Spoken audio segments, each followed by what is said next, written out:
good afternoon, everyone, coming in from the UK. My name is Ian Cooper. I'm the innovation lead at UK Power Networks, responsible for the new innovation ideas, the opportunities, and the project bids that we put out within the portfolio at UK Power Networks. I'm very pleased to be able to share to share with you, primarily to chair this session today. And very pleased to be able to introduce two people who would like to talk to you and engage with you on power electronics. So before I introduce them and get them to tell a little bit about themselves, please say if you've got any questions that you'd like to ask along the way, please pop them in the Q&A on this session. And we will answer some of those that we can during the session, and otherwise be very happy to get back to you afterwards. So without further ado, I'd like to introduce Ali Kazarini, who's the lead engineer for future networks at Scottish Power Energy Networks, and Luka Grella, who's an innovation project lead at UK Power Networks. And I'd like to hand over to them to introduce themselves and a little bit about the project work they're doing that has them involved in power electronics today. So Ali, over to you. Thank you, Ian. Good afternoon, everybody. Again, for those who are from UK. As Ian mentioned, I'm a lead engineer working with SP Energy Networks. For those of you who don't know, SP Energy Networks, we are a distribution network operator in central and southern Scotland and North Wales, Merseyside and Cheshire, and also we are transmission owner for our patch in Scotland. So I'm working in Future Networks team, and my role is mainly being technical lead and project manager for various innovation projects, and involved from proposal and concept development until implementation, and then trial of the technology and bringing the solution to the business as usual, basically. So the reason I'm here because of one of our flagship projects, LV Engine, where we are developing power electronic technologies for deployment in secondary substations. So just to give you a bit of high-level background about LV Engine, what we are looking into is to go beyond the typical voltage conversion function we see from our transformer, distribution transformer at secondary substations, and deliver a number of functionalities, and that mainly driven by the growth we see in terms of demand and the generation in the LV network by uptake of low carbon technologies, basically. So the functionalities we are after to develop and deliver at secondary substations are basically having a voltage control at LV, do power factor correction, cancel the imbalance load, and then provide capability to have capacity sharing between some neighboring substation by using power flow controllability of the power electronic units, and also providing low voltage DC network for supplying ultra rapid EV chargers, basically. So that's a high level from me, Ian. So back to you and Luka. Yeah, thank you, Ali. Luka? Yeah, thank you very much. So hi everyone. So first of all, thank you very much for joining us today. It's a good occasion to actually share, as much as we can, as much as we know as well, from our innovation project on the power electronics side of things. So my name is Luka Grella, as Ian said, and I'm a project lead of the project Active Response, which is actually focused on power electronics. So that's why I'm here today. I'm part of the innovation team at UK Power Networks. My background is in power system engineering, and I've been working in innovation sector at UKPN in the last 3.5 years. And as I said, I'm currently I worked on a number of projects, but I'm currently responsible for the overall project management activities and coordination of all the different teams working on the active response project. So today, given the fact that we are very, very focused on power electronics, I'm going to give you a very quick introduction of my project, Active Response, and after that, giving you the opportunity to ask as many questions as you want on the solution that we are delivering.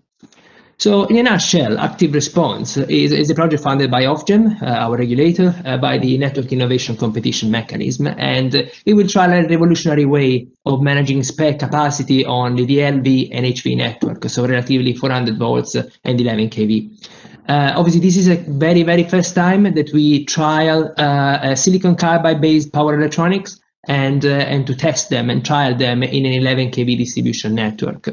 So obviously, the final objective of the project is to demonstrate that we can avoid the costly reinforcement and allow more low carbon technologies, such as electric vehicles, on our network without actually, start reinforce, as I said, and incurring overloads.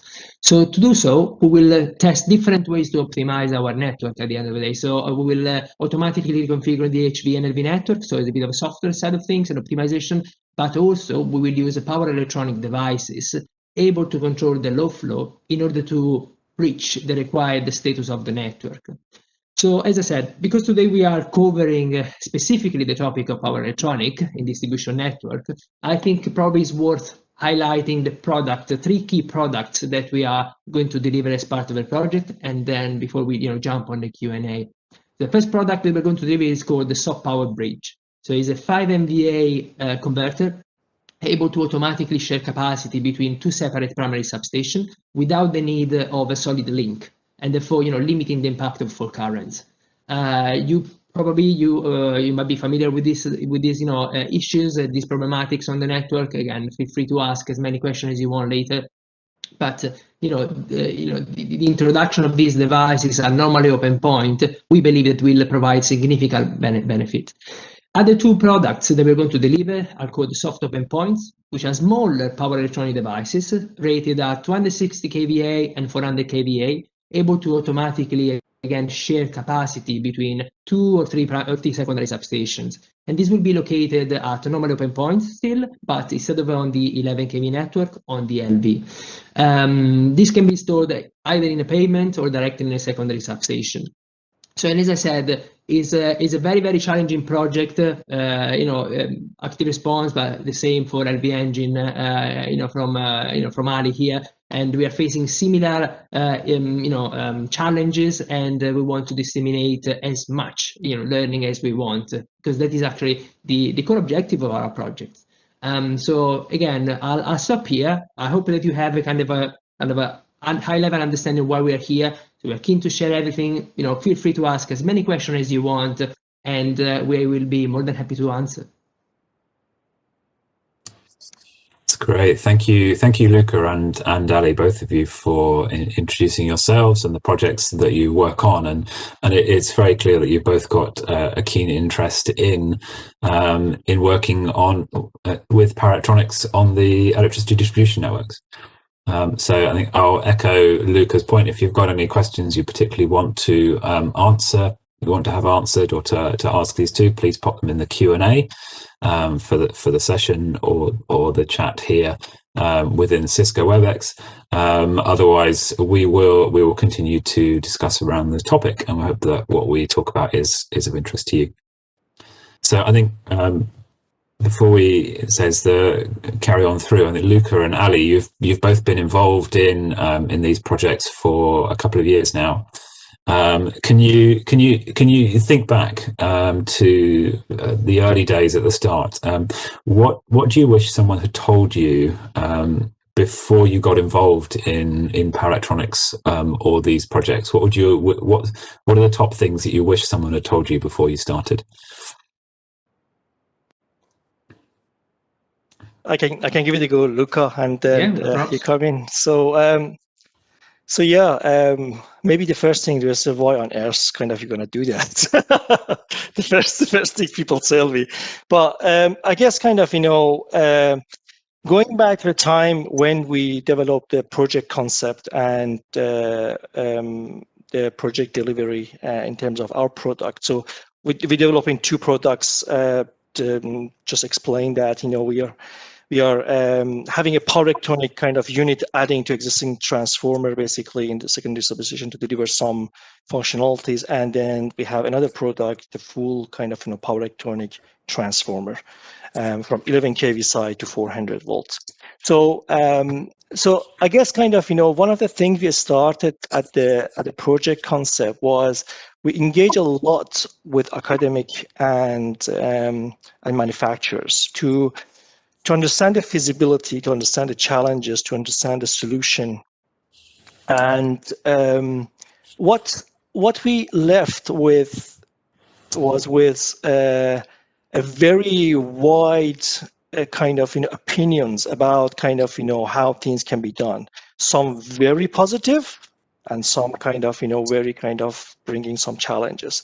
So I think that time one of the things for us was how to kind of filter out, how to kind of make sure some of the academic work can be easily transferable to kind of the industrial side, and just make a power electronic kind of or that solution a reality, and how can kind of put aside some of the kind of very kind of academic values.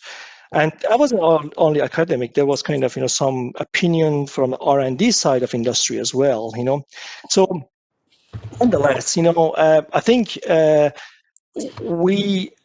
that's kind of phase was a bit kind of challenging for us, and we thought kind of that would be good kind of some input, but in the course of projects, as you guys know, has been quite challenging in terms of different aspects. But we brought in kind of different expertise, different kind of knowledge, and try kind of to make that realistic approach to the product we want kind of develop, and which was being quite kind of good learning since then. So maybe that's one of the things to bring up. Yeah, from my perspective, if I can just add on, what I'm saying is the complexity of the process of, the specification, design, and testing of these devices. Because obviously, when we talk about power electronics, we talk about, with our factory mindset, product development mindset. We have, the device that, from a piece of paper, from a specification becomes, reality, material, we order, we assemble, we test, etc., etc.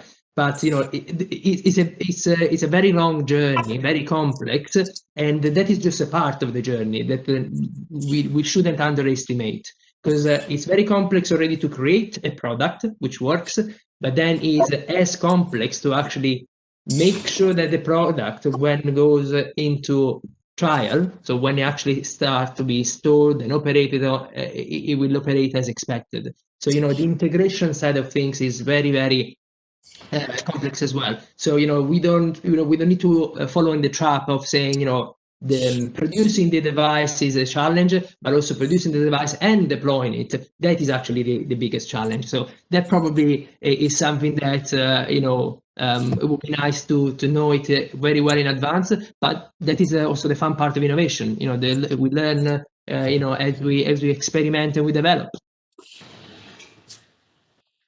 That's great. Thank you both. There's some very, very clear, very clear and helpful points there that would have been good to understand, and actually the challenges that you can see that you faced over the course of your projects.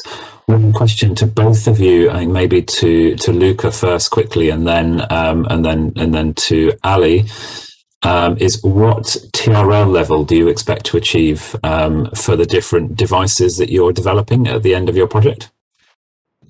Yeah, we're talking about TRL. Obviously, I go in particular for active response. We have, as I said, 3 products, and I responded also to Grazia, that she missed the third one. But obviously, there are different TRL levels. But I think that for both projects in particular, we will aim to arrive to TRL 8 or full commercialization of the product. These devices, once we'll be operating on our networks, actually that will be the real test bench. We will not be in a lab environment. We will be in a controlled environment, even if obviously all the due diligence tests that would need to be undertaken before, because they want to put at harm anyone, from customers to operators and so on. So those devices will be safe to operate. But one thing is to be safe, one thing is to actually deliver, benefits and so on, and arrive to that level of commercialization. But the aim is to arrive to kind of a TRL number 8. Is that the same for you, Lee, on LV engine? Yeah, so almost the same. Yes, so with we have two products. One is, as I said, kind of adding a power electronic box, if you like, with a UPFC technology, to the existing transformer. The TRL level for that, the starting is 6 for us, and we're getting kind of to something beyond 8. I would just say kind of is it going to be 9 or not? But this is what we're discussing, is probably going to be 9. As a target. But in terms of the other one, which is the full power electronic transformer, we're looking into TRL enhancement from 5 to 8.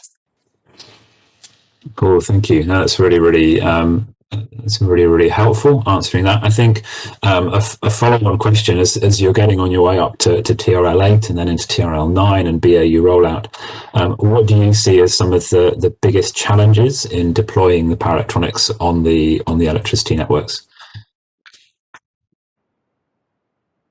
You want to start and I continue? Yeah, of course. So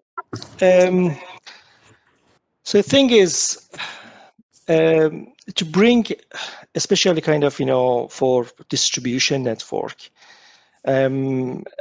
there's set of when you have a product, when you develop a product that you want kind of to use it and start kind of deploy it in a larger scale in an LV network. I think there are a couple of things. Is first, the demand should be clearly there, and the CBA should be clear for use of that device. Yeah. So if you see kind of the whole kind of planning, delivery, and operation stage, basically, for using one product, I think we just need to see how we're going to integrate it. So the planner should see this product clearly as a benefit compared to some kind of conventional reinforcements or kind of other solutions. There are challenges in terms of skill sets, and safety requirements, how we're going to kind of operate these devices and what knowledge we need to have basically to use them on a day-to-day basis, basically by operations staff. That need to be kind of, to be in place as well. And there's a set of kind of policies, technical specification for repurchasing, framework, etc., etc. But the thing is, maybe one of other things, mentioned before passing to Luka is we're talking about distribution network, 11 kV and LV. So, and we are talking about this power electronics for intelligent, it can deliver kind of services. So the control and the monitoring kind of capability on the LV and let's say kind of 11 kV network maybe is not that advanced yet within maybe DNOs in UK. Yeah. So the thing is, if you have this very intelligent device, you have to put a really some level of kind of autonomous operation for these devices. Otherwise, kind of if they want to rely for those operation on operation and control staff, basically, that might be kind of less and less kind of appealing for people to deploy them. So it should be kind of some sort of plug and play arrangement to some extent. Having said that, we need to some sort of control holistic to look after them basically as a whole, as a kind of control points. But these are the challenges in terms of control, in terms of skill set, in terms of policies in place, in terms of understanding what power electronic does, to get it to the business and have a very strong CBA for planning guys, to just justify it basically. Yeah, and if I can add, actually, the same is valid also from my perspective, and I think what Ali is saying is also, responding automatically to a couple of questions that I've seen, from Fina and Hassan and others. in terms of, what is the missing, what is the biggest challenge here is literally integration, is actually, every skill activities that the DNOs will need to undertake to actually making sure that DNOs are able to operate them, reliably. And I can give so many examples about the symbologies on the AVMS, the virtual interface of control engineers, the way that we actually convey the different status of these machines, because obviously that is something that is completely new and is not part of the normal journey, of a control engineer that is responsible for the reliability of our network, every second of the day. So that is actually one of the key thing that is a challenge. And also do not underestimate, and I'm linking now to another question that I've seen in the chat, to the space constraints, because we are now shifting, in particular from the 11 kV network, from a very basic system made of cables, ring main units, very very standard equipment, very very used in the past, well known, to different type of devices which will have a different space constraints, different maybe substation arrangements required. So by the time that you add all these consideration, you quickly realize that a completely different way to think about distribution network is required, and that obviously that thinking it needs to form the kind of a wider rollout plan for these devices. Maybe Ian, I just add something else as well. That's one of the challenges maybe for the UK is a variety of suppliers, or kind of competitive suppliers basically in the UK that can provide kind of great application power electronics. So if I don't have good manufacturers, locally to provide the service for my kind of units, in distribution that going to be used in a wider scale, so that might kind of stop it. When I'm going to get the maintenance, when I'm going to get the kind of support, am I going to rely on someone kind of, in other continents, So I think that's something also UK specific is a bit kind of, challenge, to bring the power electronic devices for distribution into reality. And that probably is valid also for testing facilities. Is exactly the same for testing facilities, which is a kind of a challenge in the UK, which probably is one of the key learnings from Active Response project and LB Engine project. The need for the UK to be at the forefront on the testing of these devices. That for sure will facilitate the penetration of these devices on distribution networks. Thank you both. A really, really helpful and interesting discussion there about the challenges of working with a new technology and trying to integrate it into our networks, and how to bring everyone along the journey with you within our businesses, from the planning teams to be able to use them and to assign their installation through to the operational control people who will have to manage the network around them. So thank you.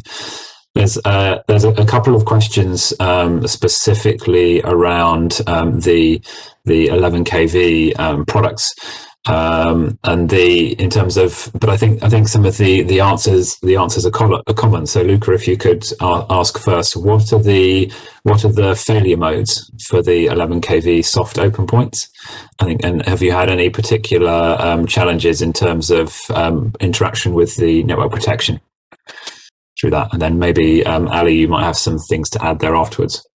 Yeah, the integration and the protection side of things on the 11 kV is quite a hot topic, and has always been a hot topic since since the start of the project.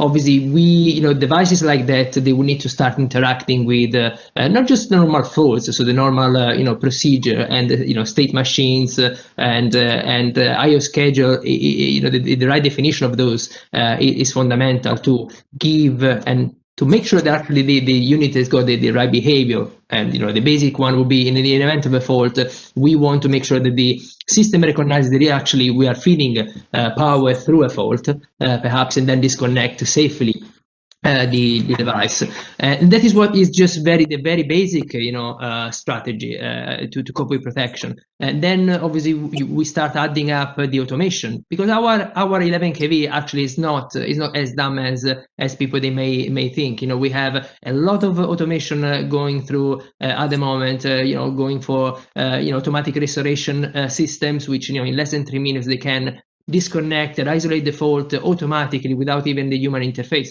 So those are the kind of the key things. So we need to make sure that our power electronic devices are able to recognize and cope well with all the existing automation. And I hope that this one will answer. Obviously, we can have like a 7-hour session on protection of the soft power bridge. But if you want to know more about that, just come and see me at the stand later, or reach me via email. Thank you, Luke. And Leon. Okay. Sorry, I lost the session for a bit. So, so just continue on what Luka mentioned. So, I think whatever products we're developing should be in harmony or in the best coordination possible with the other protective devices we have. For example, if I look at our device in the LV engine sitting in a substation, I have ring main unit and I have all the circuit breakers on my LV board. So the way this device is protected, should be in the best grading with in terms of my RMU and what I have in terms of what I need to in terms of fault current to my LV network. So we have considered a couple of we have had some challenges in terms of the protection of the unit and in what condition this power electronic basically might have. We need to have some internal protection in place or even bypass it. So for example, for the power electronic unit we're adding to our transformer, we have some modes of operation that we can bypass the unit if something wrong with the power electronic, and that the network can be fed by transformer, but commercial transformer directly. So it's just to reduce the impact on the customer and no impact on the continuity of supply, basically. Thank you, Ali. That's a really helpful addition. And as we're coming to the end of the session now, I want to leave everyone with plenty of time to get to their next session. So I think in closing, for me, certainly it's been a really interesting session, really worthwhile. So I'd like to take the opportunity to thank both Ali and Luka for joining us today.